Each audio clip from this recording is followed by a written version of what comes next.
Tapi di kamar mandi base camp itu seolah-olah seperti ada suara nenek-nenek yang manggil namanya. Nah, ketika tidur, ini yang masalah awalnya. Sinta itu dimimpikan oleh neneknya.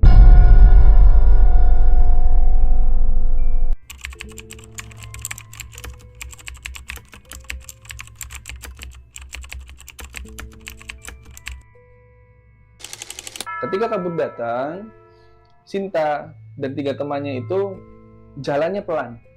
Karena apa? Karena jalannya tertutup kabut, jadi jarak pandangnya itu berkurang gitu loh. Yang tadi bisa memandang penuh, panoramanya bagus, apa segala macam, ketika kabut itu datang, masuk, kemudian tiba-tiba pandangannya terbatas. Seperti apa ya, kayak tertutup aja, kayak tirai gitu. Akhirnya mereka jalannya yang tadinya cepat, akhirnya melambat. Sambil melambat, kemudian mereka juga tiba-tiba berhenti. Kenapa berhenti? Sinta mendengar suara gamelan.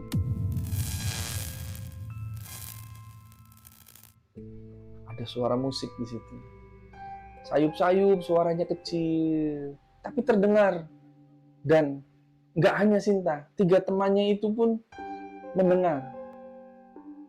Akhirnya ada yang bertanya, "Bro, emang di sini ada orang hajatan?"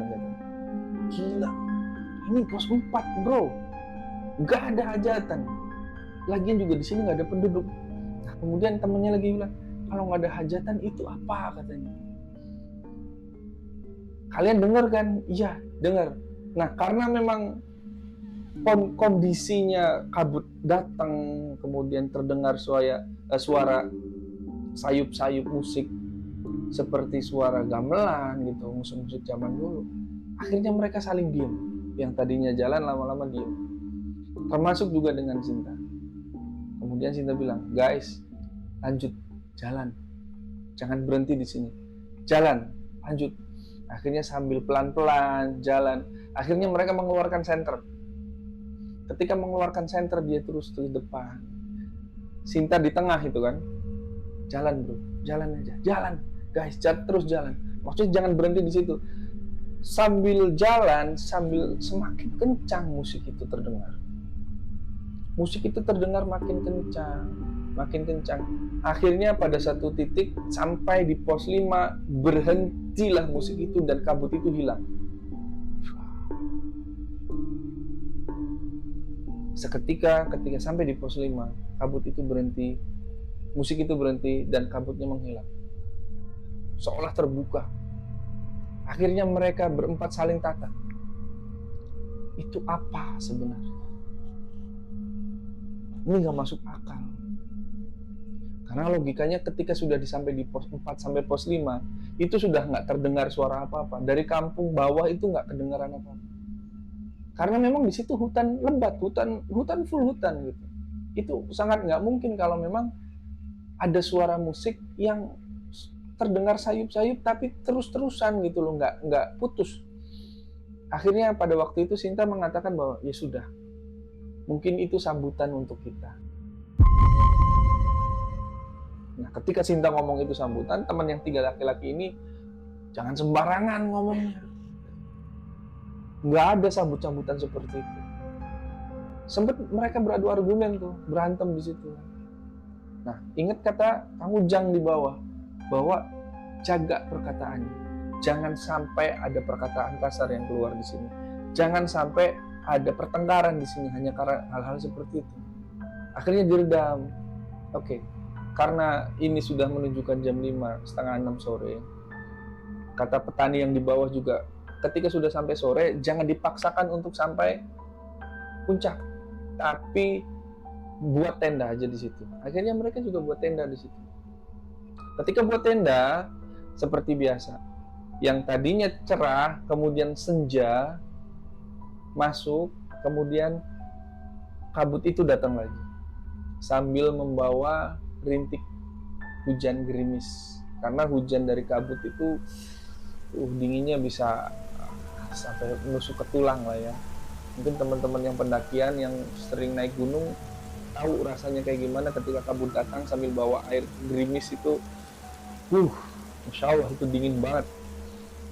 Kemudian tendanya sudah berdiri. Jadi tenda itu bikin dua. Tenda untuk Sinta dan tenda untuk 3 teman laki-lakinya saling berhadapan. Kemudian mereka juga membuat makanan di situ ya, membuat air panas, kopi dan segala macam hingga sampailah di pukul 7 malam. Ketika itu sudah sore, pukul 7 malam, seperti selayaknya orang-orang yang mendaki di gunung. Ketika sudah malam, mereka juga memasang lampu, kemudian juga mereka menyiapkan untuk makan. Tetapi pada waktu itu yang bertugas untuk masak adalah Sinta. 3 orang ini bertugas untuk memasang flysheet, bertugas untuk membersihkan lahan untuk yang nantinya akan dibuat tenda gitu kan. Jadi tenda sudah berdiri, lahannya dibersihkan gitu kan, dan supaya tidak nutupin jalan gitu. Akhirnya dibuatlah parit. Jadi ketika hujan datang, air itu nggak masuk ke dalam tenda. Nah, ketika Sinta masak di depan tenda ya, karena tendanya berhadapan seperti ini, Sinta masak, kemudian terdengar suara nenek yang di base camp tadi.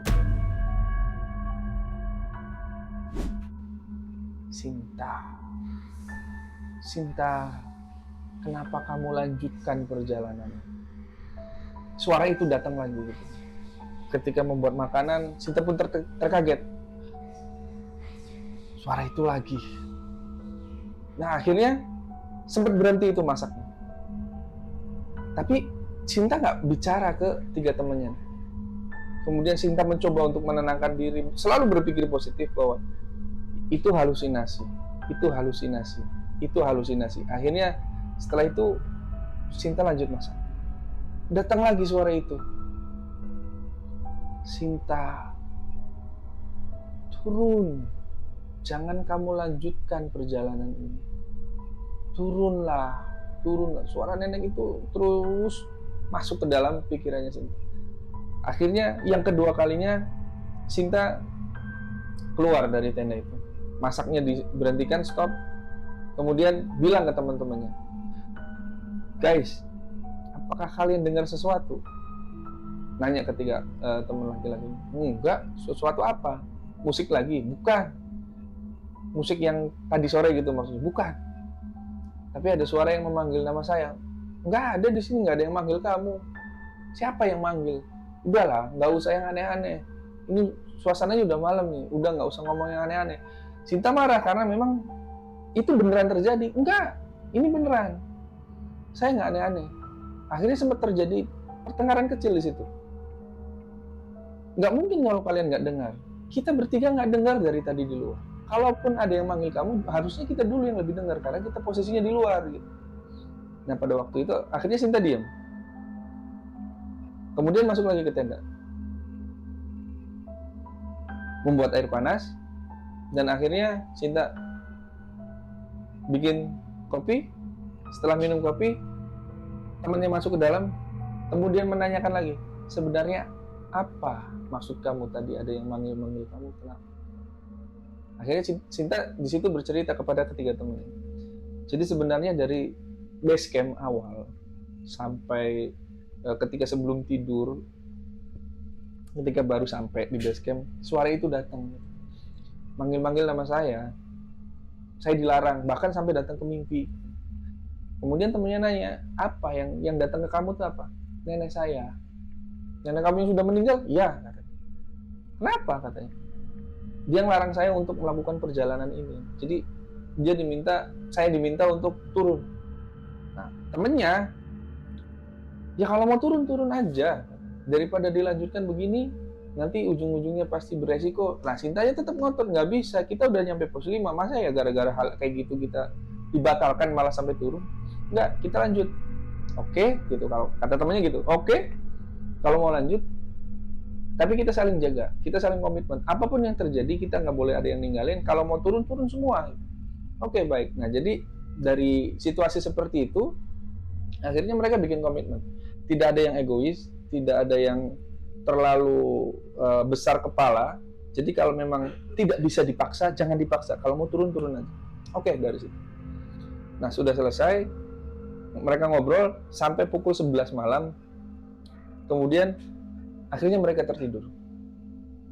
Nah, ketika tertidur, tiba-tiba salah satu temannya Sinta itu bangun, ingin pipis, ingin kencing. Karena memang dingin banget gitu kan. Ketika buka tenda, antara takut tapi kebelet. Bingung, takut dan kebelet. Akhirnya ya sudah dipaksain.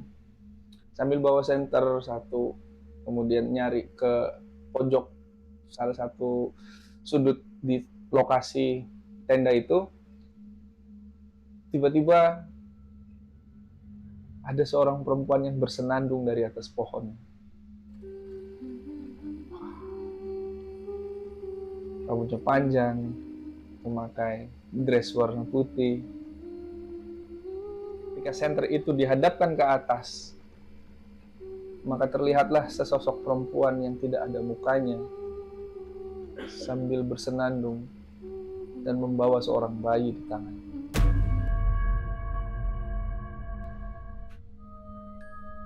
Dan itu membuat teman Sinta itu yang tadinya pengen buka celana untuk kencing, akhirnya lari masuk ke tenda. Lari dengan kencang. Wah, gitu. Masuk ke tenda. Sambil bangunin temennya. Bro, bangun bro. Bangun. Kenapa sih lu ribut? Gua lihat, nah sebelum si temennya Sinta yang tadi mau kencing itu pengen ngomong sosoknya gitu, kuntilanak maksudnya. Keburu ditutup dulu, diam. Gak usah dilanjutin, gue juga denger gitu. Nah ternyata yang denger itu bukan cuman yang pengen pipis tadi, tapi yang di dalam tenda pun dia juga denger. Tapi karena takut, akhirnya dia nggak berani untuk melihat apa yang terjadi di luar tenda. Wah, diam. Udah, tidur aja, tidur, lanjutin tidurnya. Lu nggak usah ngeladenin itu. Oke. Sambil rasa takut, kemudian tidur dipaksakan, tetap nggak bisa. Selang waktu setengah jam, yang tadi rasa takut yang datang dari sosok perempuan yang muka wajahnya datar dan bersenandung itu belum selesai, kemudian terjadilah teror yang kedua. Salah satu teman Sinta mendengar suara seperti seorang yang sedang menyapu halaman. Sok. Di depan tenda, kemudian sambil diintip dari jendela tenda. Itu nggak ada apa-apa. Dan temennya itu ngebangunin, bro, bangun. Lu denger nggak? Ya, denger katanya. Lu diem aja. Yang satunya juga sama. Denger nggak? Denger. Tuh kayak ada orang nyapu. Siapa yang jam segini nyapu di tengah hutan, di gunung tinggi ini siapa? Udah, lu nggak usah dilanjutin. Tidur kita. Didengerin setengah jam, 1 jam. Suara orang nyapu itu nggak berhenti. Hingga lanjutnya adalah selesai orang sapu itu pergi, kemudian terdengar lagi suara kuda yang berjalan. Seperti suara lari kuda yang berjalan di depan tenda. Getarannya terasa sampai ke dalam tenda. Suara kuda itu. Wah, itu terornya luar biasa banget. Teror itu terjadi luar biasa itu. Setelah suara kuda selesai, kemudian seolah ada yang jatuh menimpa tenda mereka dari atas turun. Ketika turun, seperti ada yang menekan dari atas tenda. Itu 3 orang temannya Sinta itu tadi, walaupun laki-laki semua, mereka takut akhirnya. Tapi mereka nggak mikirin tuh Sinta tuh kayak gimana, apa yang terjadi sama Sinta. Sinta diam aja gitu di tenda, nggak ada suara minta tolong kah atau apa, nggak ada. Nah, kemudian setelah selesai itu, teror itu terjadi sampai jam 3 pagi. Teror itu terjadi sampai jam 3 pagi. Mereka nggak ada yang bisa tidur. Mereka hanya dipaksakan untuk merem, tapi nggak bisa. Nah, pada akhirnya salah satu temannya Sinta ini mulai kepikiran, gimana Sinta? Karena dia tidur sendirian. Akhirnya diberanikanlah untuk membuka tenda. Ketika tenda itu dibuka dan melihat Sinta, ternyata Sinta nggak ada di situ.